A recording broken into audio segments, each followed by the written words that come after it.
Okay, so we have some basic script in place right now. We've got following waypoints. You can see the barrel up there. It's just its visual waypoint, and then when it gets in range, it will spot me, or if I shoot it, I guess. Hit it from that far away, I don't know.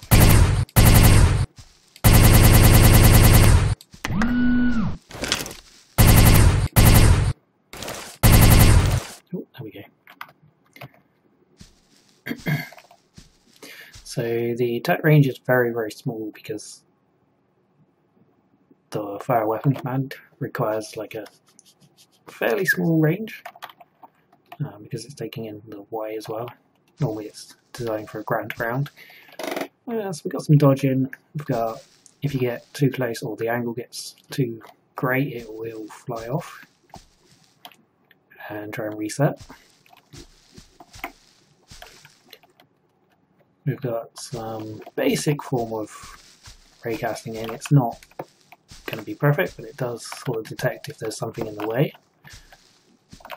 and fly off elsewhere. Where's the entrance to this? It's here. Okay, so you can see it's sort of like flying around here right now. If I go inside, it will sort of try and reset. And likewise, if I get behind the building, he will sort of back away. Yeah, there's definitely some minor issues on the ground. Oh, and he died. I have the threshold set really high right now for when he blows up, just for testing. So you can see, shoot him a few times. It's pretty hard to hit right up there.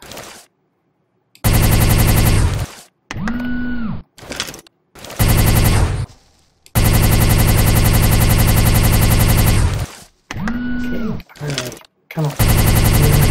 There we go. They've just crashed now.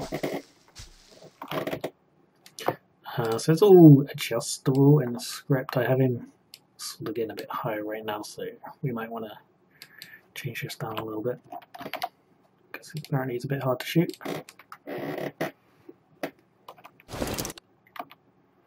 So he won't go so high now.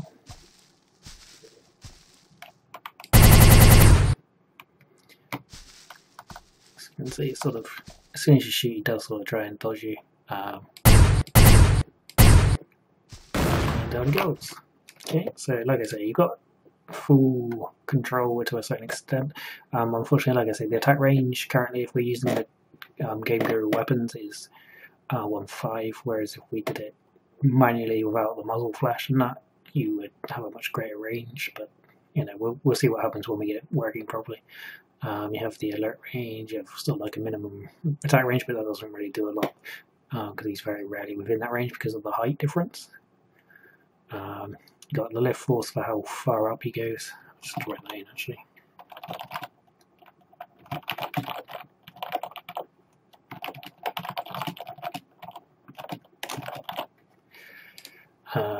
So this sort of adjusts how far off the ground he becomes when taking off.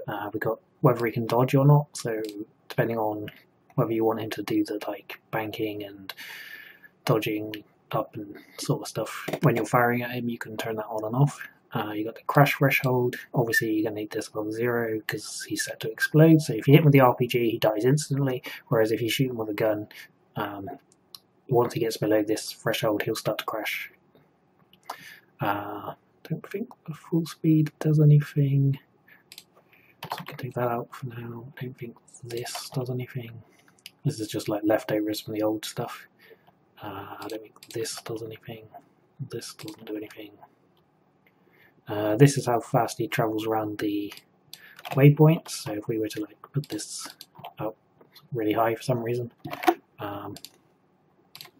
he will probably not be able to rotate fast enough, but we'll see what happens. So once he gets up, you can see, yeah, he's just zooming around the map now because he can't rotate fast enough.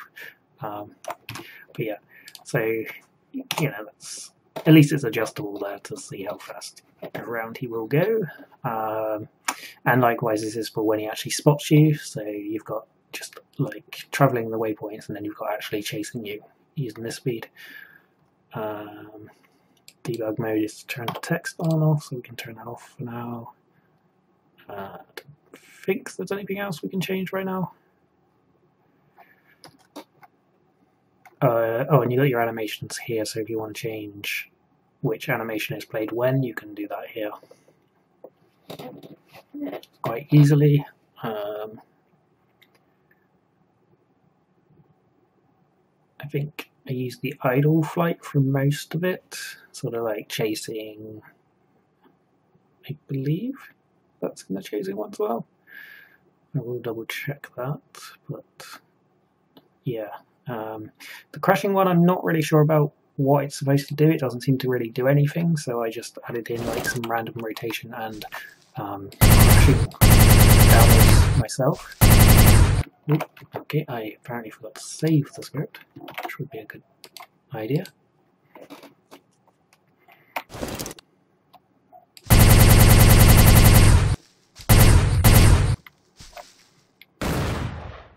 And he just basically blows up as soon as he hits the ground. So yeah, have a play around. Any issues or things you want to add or change, just let me know, and then we'll go from there. Obviously, one helicopter only at the moment.